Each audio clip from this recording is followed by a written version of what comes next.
누가 앉아 계신지 확인되셨습니까? 내 뒤에 누가 있는지. 예. 저 예전에 예배 드릴 때 사람들 뒷모습만 보고 가지고 내 뒤에는 누가 앉았는지 참 모르고 교회 다닐 때 참 많았는데요. 예. 저 개인적으로는 솔직히 이런 자리는 별로 선호하지가 않아요. 이렇게 아치형으로 되어 있잖아요. 그런 자리를 좀 선호하는데, 근데 우리 어르신들은 또 이런 자리가 더 편안하다 하시더라고요. 또 예배들이 옆 사람 보여지면 불편하다고 그러시긴 하더라고요.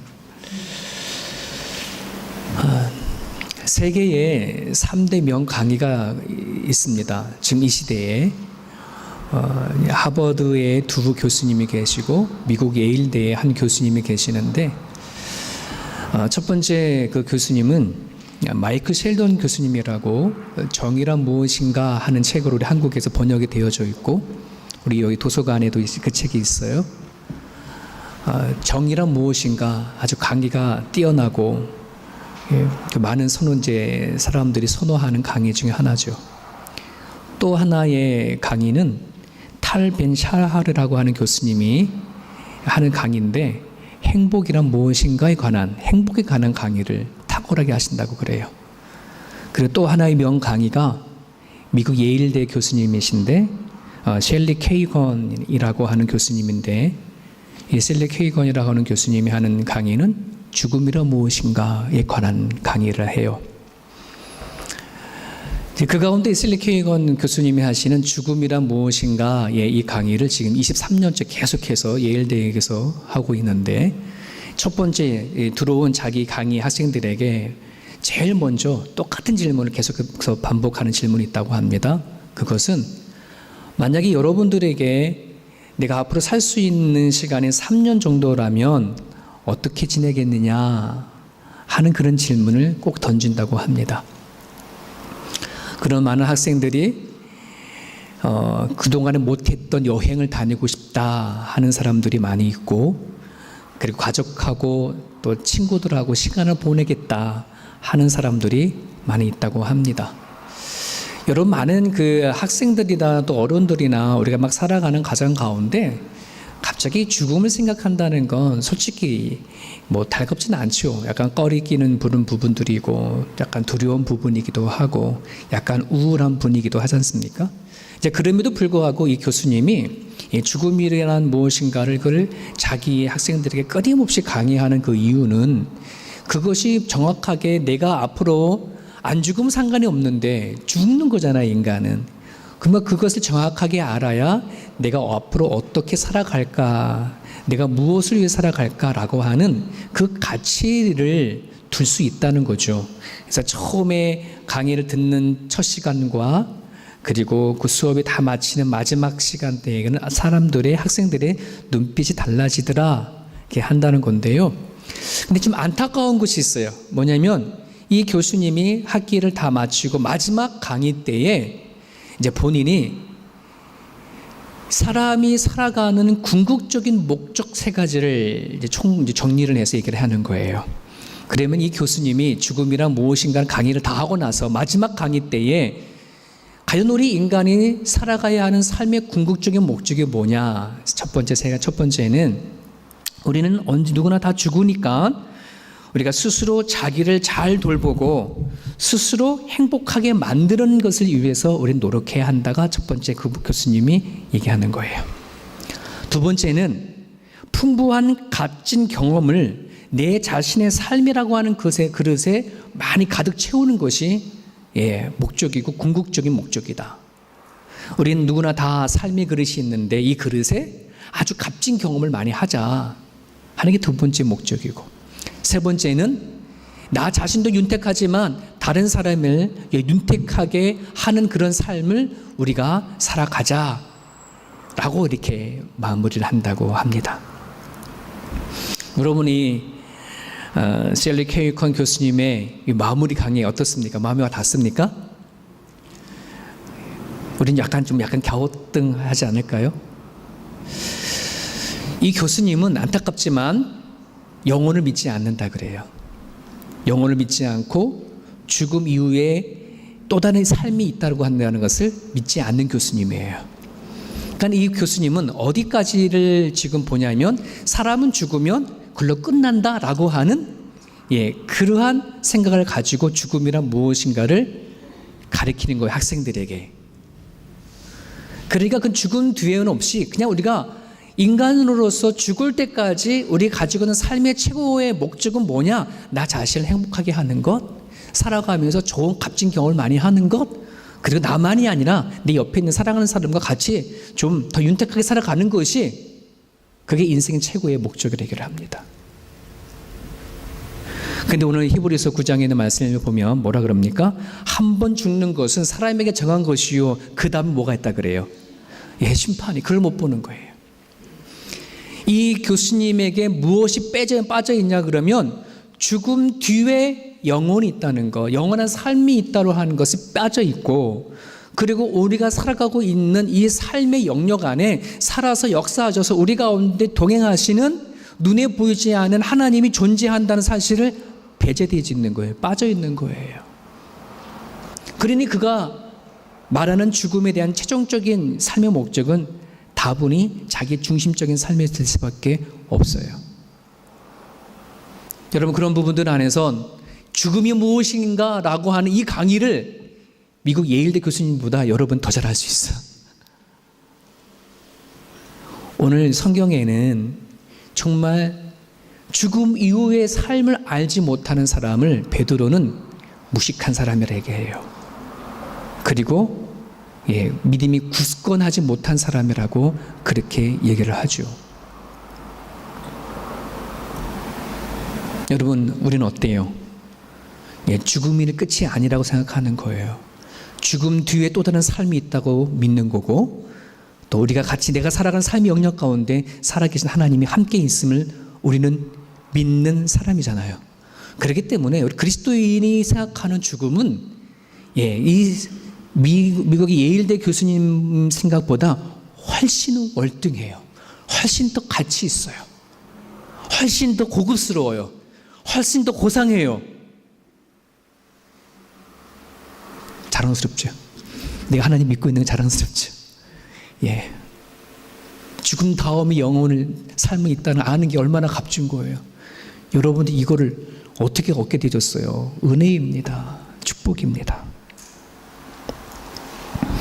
오늘 베드로는 자신의 편지를 마무리에다가 뭘 하냐면, 우리 인생 그렇게 살지 말자. 주님의 재림을 우리가 안다면 이 마지막 시대, 이 땅이 영원하지 가지 않고 마지막 날이 있어서 주님이 재림하는 그 날이 분명히 있음을 우리가 안다면 우리 남은 삶을 제대로 살자. 그 얘기를 해주는 거예요. 예일대 교수님이 말했던 그 삶이 아니라 우리의 삶이 하나님 안에 있어야 한다는 거예요. 그래서 우리가 살아내야 할 삶이 마지막에다가 이렇게 기록을 해놨어요. 그 세 가지를 여러분 오늘 붙잡으시고, 여러분의 삶이 앞으로 10년이 남았든 30년이 남았든 3년이 남았든 아니 몇 개월이 남았든 여러분이 앞으로 살아간 삶이 이것이 있기를 원합니다. 그 첫 번째가 14절에 보면 뭐라 얘기합니까? 그러므로 사랑하는 자들아, 너희가 이것을 바라보나니 주 앞에서 점도 없고 흠 없이 뭐예요? 평강 가운데에서 나타나기를 힘쓰라. 여러분, 이 말씀을요, 복음적인 해석이나 예수 그리스도의 복음을 가지고 이 말씀을 보지 아니하면 이 말씀 자체는 우리를 되게 힘들게 하는 메시지예요. 왜 그렇습니까? 우리가 살아가면서 정말 점도 없고 흠도 없이 주님 앞에 설 수 있는 그런 분이 계시나요? 그럴 수 자신 있는 사람 없어요.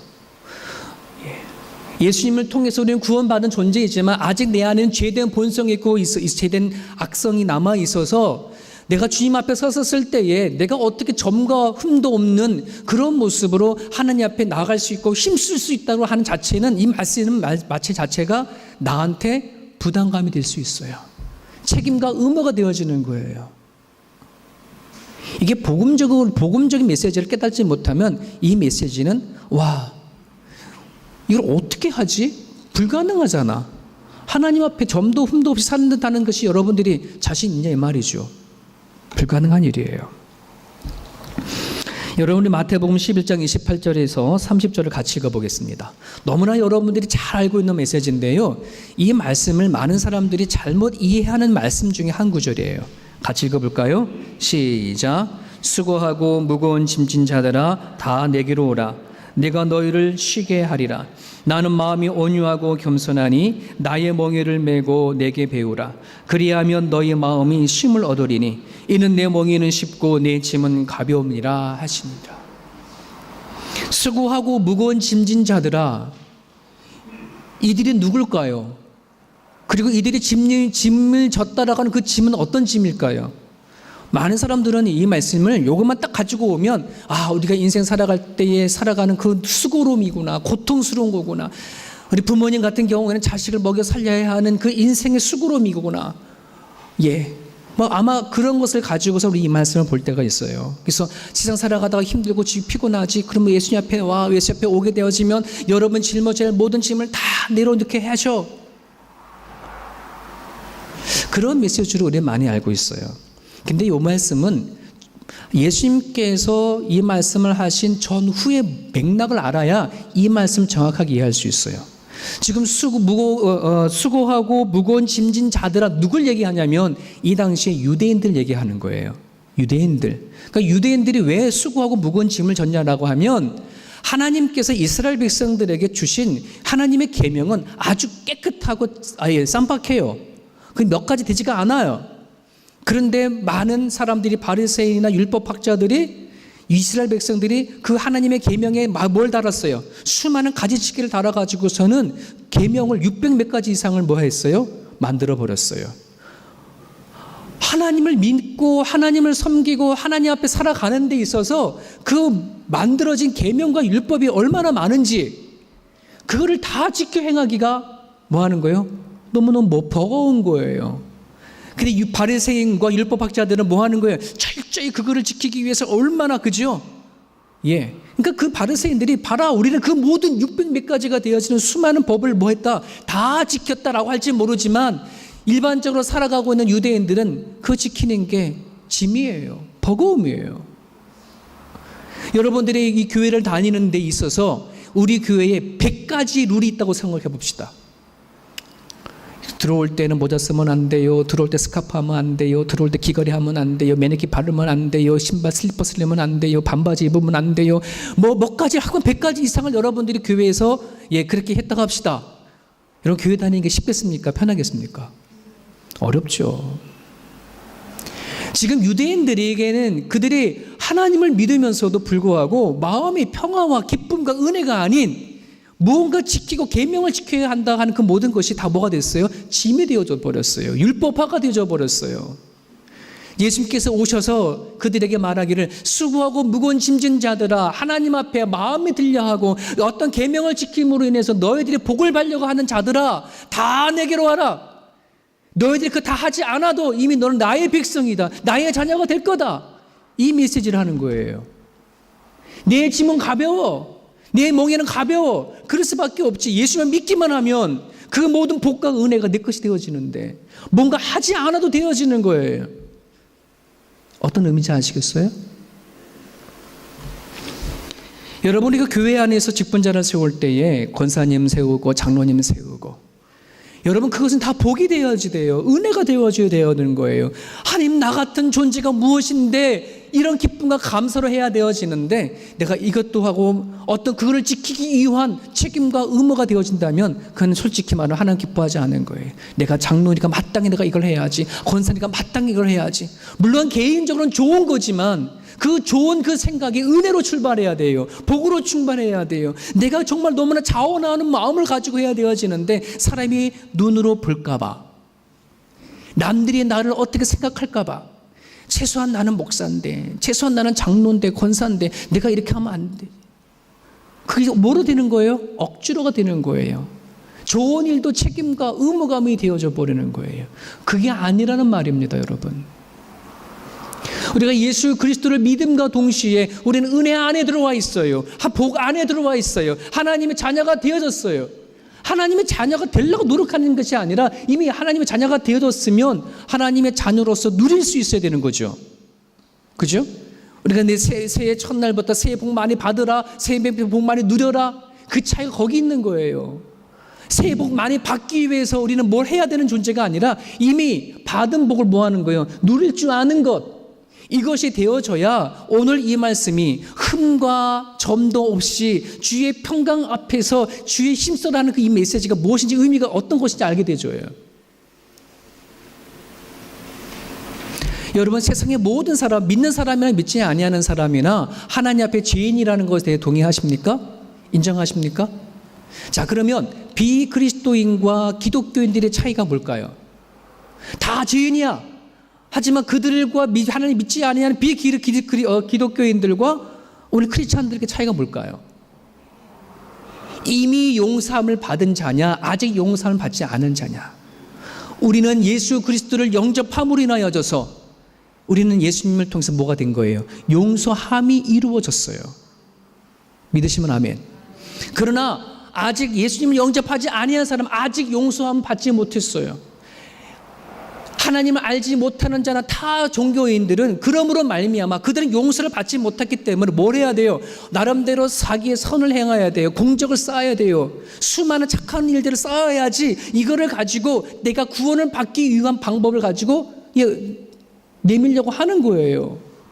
착한 일을 너무 많이 해야 돼. 공적을 많이 쌓아야지 돼. 이것을 위해서 나는 복을 받아야 되고 이것을 통해 선택함을 받아야 되어지는 거니까 신에 대해서 신의 눈치를 보고 살아가요. 아직 용서함을 받지 못한 사람은. 하지만 우리들에게는 뭐예요? 이미 용서함을 받았어요. 하나님의 자녀가 되어졌어요. 우리는 뭐를 해야지만 구원받는 것이 아니라 이미 예수 그리스도를 영접한 것 동시에 구원은 우리 가운데 이루어졌어요. 복이 우리 가운데 이루어졌어요. 하나님의 자녀됨이 우리 가운데 이루어졌어요. 그럼 우리는 어떻게 하게 되면 돼요? 그렇게 살아내기만 하면 돼요. 누구와 함께? 예수와 함께, 성령과 함께. 이해되셨습니까? 여기서 점도 흠도 여러분 그렇게 살 수 없는 거 하나님 너무나 잘 알아요. 그러나 방법이 딱 하나 있어요. 성령과 살면 돼요. 성령과 같이 살면, 예수 그리스도와 함께 살면 책임과 의무감이 아닌 뭐가 돼요? 은혜와 감사로 뭐 하는 거예요? 하게 되어지는 거예요. 교회를 다니는 것도 책임과 의무라고 다니는 것이 아니라 자연스러운 거예요. 여러분 교회 다니는 게 자연스럽나요? 내 집 다니는 것처럼 편안하나요? 내가 하나님 말씀을 읽는 거가 책임과 의무로서 있는 것이 아니라 자연스러워야지 되어져요. 기도하는 것은 하나님과 대화라고 얘기하는데 그 대화가, 기도가 책임과 의무로 하는 것이 아니라 자연스러워져야 되는 것이에요. 근데 오늘날 우리 많은 그리스도인들이 자연스러움이 아니라 그 모든 것이 하나의 의무가 되어지고 책임이 되어진다면 그건 부담감이 되어져, 짐이 되어 버려요. 성경 읽는 것도 짐이 되는 거예요. 내가 벌써 권사하고 장로가 되고 최소한 내가 집사가 됐는데 한 권은 읽어야지, 한 번은 띄어야지. 그게 짐이 되는 거예요. 내 안에 누가 계시지 않으면, 하나님 성령에 대한 은혜를 깨닫지 못하면, 내가 받은 그 은혜가 감사가 얼마나 큰 것을 깨닫지 못하면 성경 읽는 것이 자연스러움도 아니요, 감사도 아니요, 즐거움도 아니라 이게 한 장 넘어가기가 힘들어요. 여러분, 그래서 힘쓰라는 얘기는 그런 거예요. 성령 안에서 정말 내가 하나님과 교제하고 살아가는 것이 자연스러워지기를, 편해지기를, 그런 삶이 되기를 주님이 축복합니다. 여러분, 가정이 다 있잖아요. 가정에 딱 들어가게 되어지는데 아버지가 룰을 가지고서는 가정을 이끌어 간다면, 엄마의 룰이 있고 한다면 자녀들은 숨막혀 살아가지 못할 거예요. 집에서 자녀들이 마음 편하게 살아가야 돼요. 서로 방구도 끼고 살아가야 이게 편한 건데 방구 낀다고 막 뭐 하는 거예요. 막 그냥, 그러면 어디서 껴? 여러분, 내가 집안이 룰이 없이 서로 간에 이해하고 품어주고 자연스러운 것처럼 내가 하나님과의 관계가 그렇게 되어지기를 원하는 것이에요. 우리 하나님께서는 우리들에게 이거 해라 저거 해라 룰을 만드는 것이 아니라 자연스러운 거예요. 성령의 교제를 하려면 자연스럽게 이루어지는 것, 그 삶이 우리 가운데 있어줘야 하는 것이에요. 또 하나는 우리 16절에 볼게요. 무식한 자들과 굳세지 못한 자들이 다른 성경과 같이 그것도 억지로 풀다가 스스로 멸망에 이른다. 하나님의 말씀을 억지로 푼다는 거예요. 이 말은 다른 말로 말하면 어떤 말이냐면 하나님의 말씀을 함부로 왜곡시켜버린다는 말입니다. 자기가 가지고 있는 지식과 경험과 판단을 가지고 하나님의 말씀을 왜곡시키고 오해시키고 비틀어버린다는 것이에요. 마태복음 22장에 보면 사두개인과 예수님과의 부활을 가지고 논쟁을 하거든요. 여러분, 사두개인들은 그 당시에 제사장 역할의 사람들이었었어요. 귀족 출신이었고, 그리고 모세의 말씀을 붙잡고 살던 사람인데도 불구하고 그들은 무엇을 부정했냐면 천사가 없는 것도 부정하고, 인간이 부활하는 것도 부정하고, 죽은 다음에 영혼이 있다고 하는 것도 부정하는 사람이었어요. 그 왜 그러냐면 자기네들이 갖고 있는 이성과 지성과 어떤 판단 기준을 봤었을 땐 이게 자기에 안 맞으니까 바꿔버리는 거예요.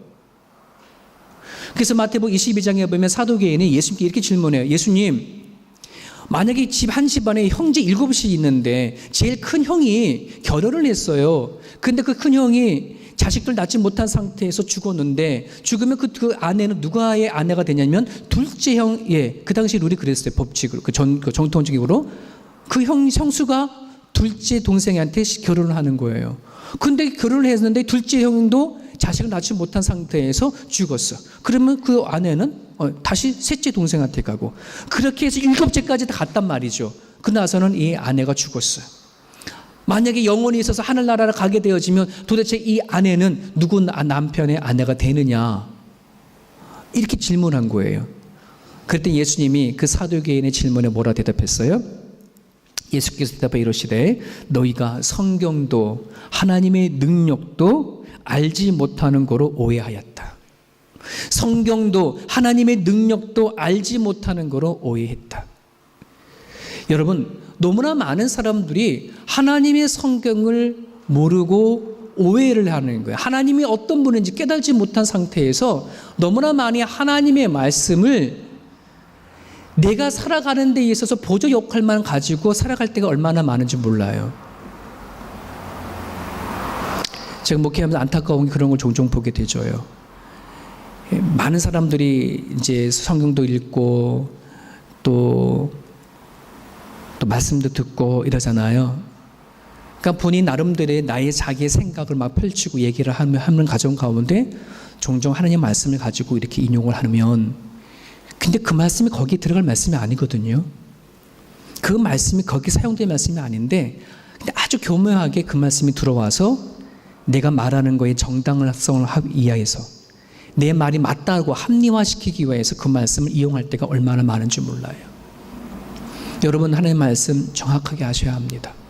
왜 그런 일이 벌어지냐 그러면 내가 하나님의 말씀을 위해서 살아가려 하는 것이 아니라 내 삶을 위해서 하나님 말씀을 보조시키려고 하는 마음이 있기 때문에 그래요. 하나님의 말씀에 내 삶을 변화시키고 바꿔가려고 하는 것이 아니라 내 삶은 변화되지 아니하고 내 삶은 그냥 그대로 가는 데 있어서 하나님의 말씀은 나한테 보조 역할만 해주려고 역할만 하기 때문에 하나님의 말씀을 오역하고 잘못되는 것이에요. 여러분, 연예인과 모델의 차이가 있어요. 연예인들은 자기 얼굴이 그러니까 연예인들은 제가 얼굴이 예쁘다고 자꾸 드러내고 예쁜 사람 뽑아요. 연기 잘하는 사람을 막 뽑아요. 그러니까는 연예인은 자꾸 자리를 피해를 해야 돼요. 하지만 모델은 어떤 사람을 뽑아요? 모델은 어떤 게 모델이에요? 옷을 입으면 옷을 드러내게 해야 되는 거잖아요. 가방을 백을 매면 그 사람 때문에 백이 돋아 보여야 되잖아요. 잘 보여야 되잖아요. 그런 사람을 모델로 쓰는 거예요. 이게 차이거든요. 여러분, 오늘 저와 우리들은 예수님의 하나님을 통해서 연예인이 되는 게 아니에요. 하나님의 후광을 받아서 내가 뭔가 이 세상에서 잘 먹고 잘 살고 뭔가 좀 나름대로 있어 보이는 고상한 사람이 되어지기 위해서 하나님을 후광 삼아 살아가는 것이 아니라 뭐 하는 거예요? 나로 인해서 하나님이 드러내게 살아가는 것이에요. 너희를 어두운 데서 불러내어 귀한 자의 아름다운 덕을 보게 하신 자의 아름다운 선적을 선전하게 하기 위했다는 거잖아요. 하나님을 드러내는 것이에요. 과연 내가 살아가는 삶을 통해서 하나님이 드러내어지는가 하는 질문을 해보는 거예요. 여러분, 하나님의 말씀으로 여러분들이 삶을 살아낼 수 있기를 원합니다. 여러분이 앞으로 가고자 하는 목표와 방향이 과연 내가 내 생각과 내 어떤 판단을 가지고 방향을 잡고 가는지, 하나님의 말씀을 두고 그 말씀에 따라서 내가 내 목적을 삼고 인생의 방향을 삼는지를 확인해 보세요. 내가 가정을 이뤄가는 데 있어서, 자녀를 양육하는 데 있어서도 마찬가지예요. 하나님의 말씀을 기준으로 한 말씀 양육을 가는 것인지, 아니면 얘네들을 위해서 말씀을 갖다 대는지를 여러분들이 분별할 수 있어야 되어져요.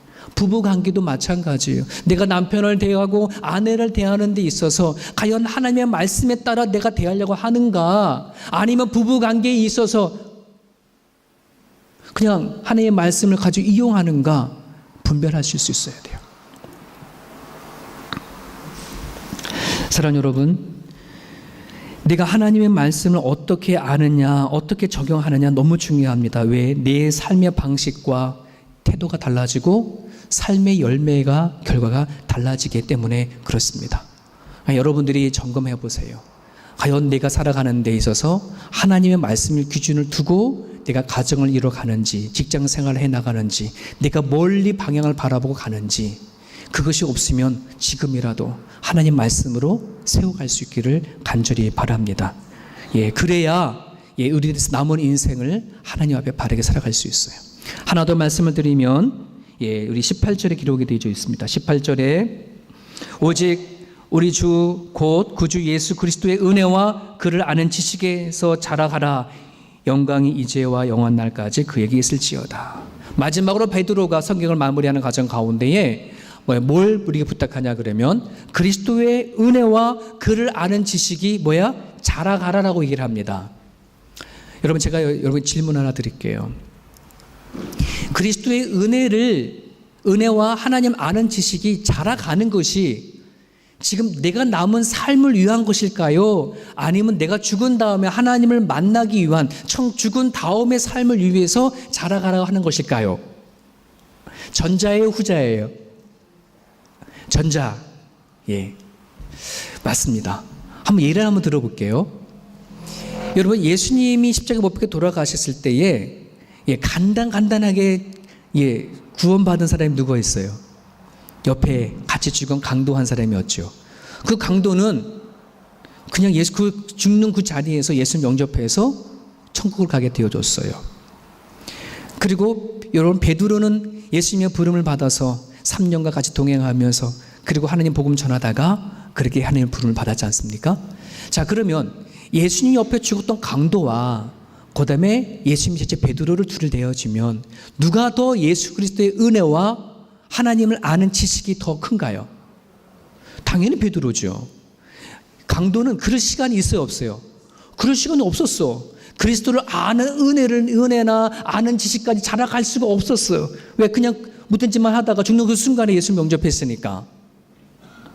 그러면 천국에 갔다가 둘 다 천국 갔어요. 자, 그러면 강도는 잘 못 살았으니까 저 밑에 1층에, 천국의 1층에 가서 있고, 베드로는 잘 살았으니까 3층 정도 가서 할까요? 그렇게 믿는 사람 있잖아요. 천국 가면은 1층짜리가 있고 2층짜리 있고 3층짜리가 있고, 어떤 사람 10평짜리가 있고 어떤 사람 100평짜리면 되나요?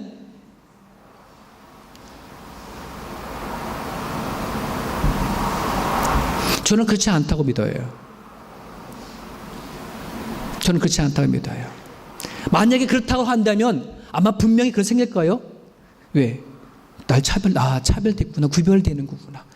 정말 이 땅에 살할 때에도 여러분, 사람의 환경과 여건 때문에 하나님 믿고 싶어도 못 믿을 때가 있잖아요. 하지만 못 되신다고요. 자기 노력도 없이 태어날 때부터 예수님 믿잖아요. 그런 사람 무슨 타고난 팔자가 좋아서 그 사람은 태어날 때부터 예수님 믿고 잘 살아다가 천국 가니까 거기도 잘 살아?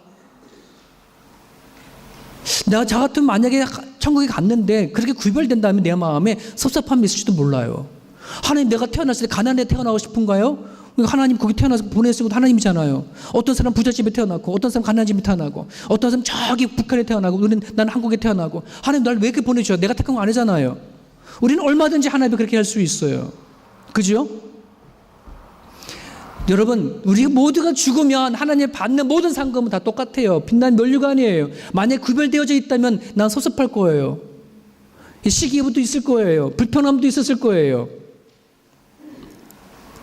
자, 그러면 오늘 도대체 그러면 내가 이곳에서 열심히 전도 생활하고 열심히 착한 일을 많이 하고 많은 사람 전도하는 건 과연 그게 뭐에 해당하는 것이냐 한다는 것이죠. 여러분, 오늘 그리스도의 은혜를 알고 그리스도 안에서 자라가는 것은 내가 남은 삶을 위해서 하나님께서 그렇게 하라고 한다는 거예요. 왜 그러냐 그러면 이와 같아요. 제가 비유를 하나 드릴게요. 여러분들 안에 디즈니랜드 가보셨어요? 저는 못 가봤어요. 뭐 재밌다고 좋다라고 하지만 하여튼 여러분들이 어떤 재미있고 놀라운 그런 티켓을 하나 갖고 있어요. 근데 그것을 가져서 어떤 사람은 아침 일찍이 들어가서 놀기 시작했어요. 어떤 사람은 일 때문에 점심에 와서 놀기 시작했고, 어떤 사람은 바빠가지고 회사 일 때문에 바빠가지고 거의 문 닫는 지경에 와서 놀았어요. 자, 그렇게 하루를 다 놀고 나와서 오면 여러분 그 디즈니랜드가 어떻다라고 얘기하는 거 누가 더 풍성히 얘기할 수 있을까요?